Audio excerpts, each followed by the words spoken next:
Many of the methods and techniques we've seen throughout this short video series will help to reduce our stress levels and anxieties. But what do we do when we're unable to cope with stress levels? One of the interesting things about stress is that it can accumulate in the body and it can manifest itself in different ways in the body. This might help us into figuring out that we have heightened stress levels. What ways can we find this? Well, there's a bunch of different signifiers. For example, are we feeling constantly anxious or worried? Are we overwhelmed by our emotions? Are we finding it difficult to concentrate? Are we suffering mood swings? Are we often feeling irritable? Do we find it difficult to relax? Do we feel low self-esteem, like we can't do anything well?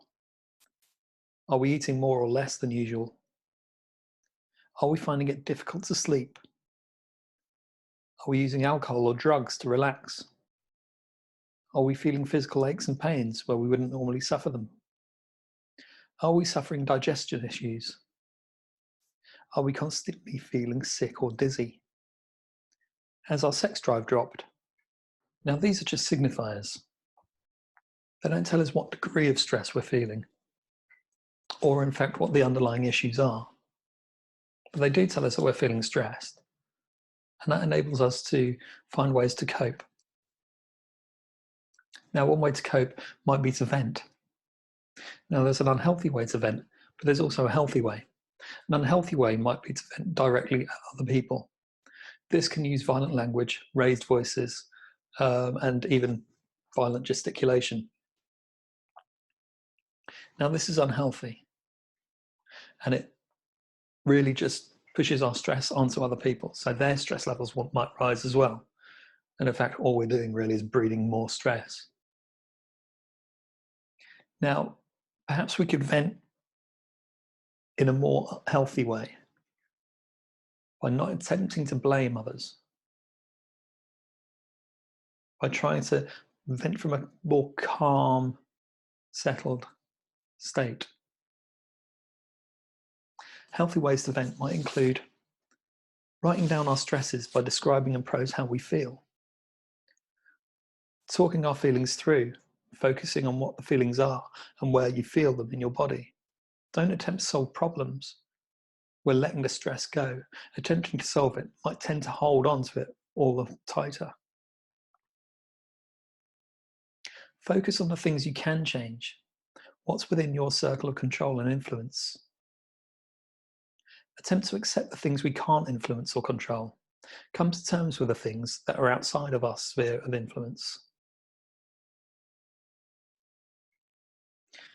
When I was younger, I enjoyed getting into the surf on a surfboard once in a while.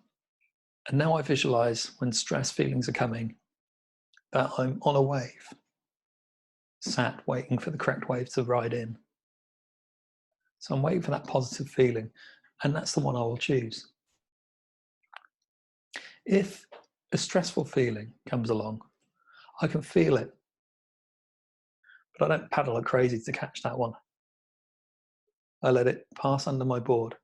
I feel it, let it pass through me, and let it go. And the same happens with the stressful feelings that you might encounter once in a while. I found this similar in our way that we were looking in the conflict video, allowing us to respond rather than react.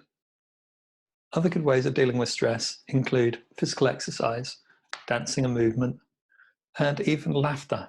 My family have been playing a lot of board games together since we've been in our metamorphosis. The benefits of exercise and nature are well recorded when it comes to alleviating stress, so some time outside with fresh air will be beneficial, as will some physical exercise. Even if it is just walking, be certain to maintain your distance from others when you come across them. Acknowledge one another and show gratitude to each other for maintaining that distance. The benefits of laughter have been outlined in the work of psychologist Dr. Lee S. Burke, and laughter can reduce the levels of stress hormones, cortisol, epinephrine, and DOPAC, and also help kickstart the immune system by increasing our human growth hormone.